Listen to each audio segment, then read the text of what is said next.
এইটো এটা হৈছে পিওৰ কোল্ড প্ৰেস মাস্টাৰ্ড অয়েল। ইয়াত আমি একো নমস্কাৰ, মোৰ নাম সঞ্জীৱ হাজৰিকা।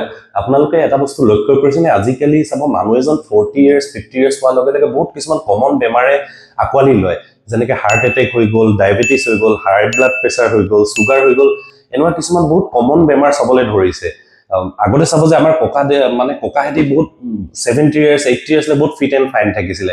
মই ভাবো তাৰ এটা মেজৰ ৰিজন হৈছে আমাৰ লাইফষ্টাইলটো বুলি ক'লে বহুত ডাঙৰ এটা টপিক হৈ যায়, কিন্তু ভাবো তাৰ মাজৰ এটা মেজৰ পাৰ্ট প্লে কৰে আমাৰ ফুড হেবিটছবোৰে। আমি ডে টু ডে লাইফত কেনেকৈ কি গ্ৰহণ কৰি আছো সেইবিলাক বহুত এটা ইম্পৰ্টেণ্ট হয়, আৰু সেইটো আমাৰ বডিৰ কাৰণে বহুত ইম্পৰ্টেণ্ট হয়। মানে আমি চাব যে বাহিৰত যদি কিবা ফাষ্ট ফুড আমি খাই আছো, তাতো আপোনাৰ তেল ব্যৱহাৰ হৈছে।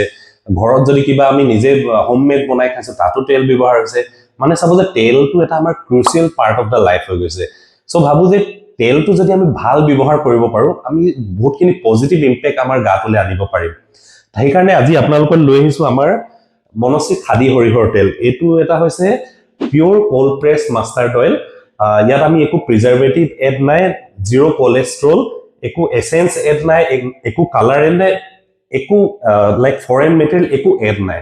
চ' এইটো হৈছে এটা cold press oil. Cold press অইলৰ বেনিফিটছ বহুতে জানে চাগে, আৰু যোনে নাজানে কৈ দিও। ইয়াৰ আমি যোনটো লাইক চিডছ, মাষ্টাৰ্ড চিডৰ পৰা আমি তেলটো যে এক্সট্ৰেক্ট কৰো, তাৰ প্ৰচেছটোত একো হিট ইনভলভ নাই, আৰু হিট ইনভলভ নোহোৱাৰ বাবে যোনটো মাষ্টাৰ্ড চিডত এচেঞ্চিয়েল যিবিলাক ভিটামিনছ থাকে, মিনাৰেল থাকে, এণ্টি অক্সিডেণ্ট থাকে, আমাৰ বডিৰ কাৰণে যিবিলাক বেনিফিচিয়েল হয়, সেইবিলাক বস্তু তেলত থাকি যায়।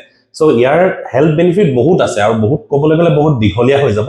চ' মই ভাবো এই তেলটো সবেই নিজৰ লাইফত ইমপ্লিমেণ্ট কৰাটো বহুত জৰুৰী হৈ গৈছে আজিৰ দিনত।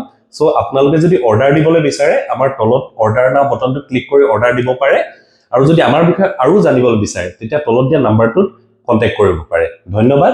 জয় আই অসম।